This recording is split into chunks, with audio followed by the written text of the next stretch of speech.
Ito ang isa pa nating aabangan, ang certified at bagong kapatid na si Andrea Brillantes. Target niya raw bumida sa isang pangmalakasang pelikula. Nasa frontline ng balitang yan si MJ Marfori.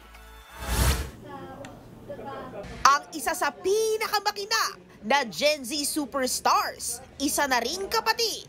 Opisyal nang pumirma si Andrea Brillantes ng kontrata sa MQuest Ventures. Present dyan siyempre si MQuest Ventures Chairman Manny V. Pangilinan, President and CEO Jane J. Basas, FVP and Head for Channels and Content Management Shena Ulaso, MQAA Head Jeff Remigio, at Powerhouse Showbiz Manager Shirley Kuan. Glowing fresh from her Morocco trip si Blythe.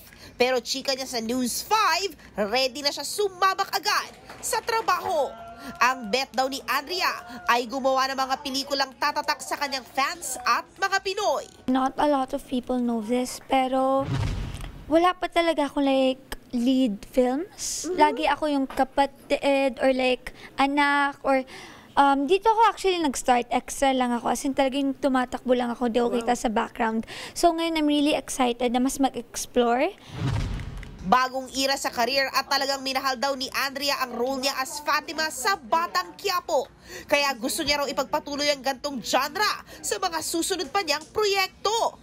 May potential ako maging action star joke. So, action, siguro romance, drama, lahat. Kung ano ang ma-offer sa akin. Kasi I really wanna explore sa films. This year din sisimula ng production ng unang pelikula ni Andrea with MQuest Ventures. Kung ano yan, yan ang aabangan natin soon.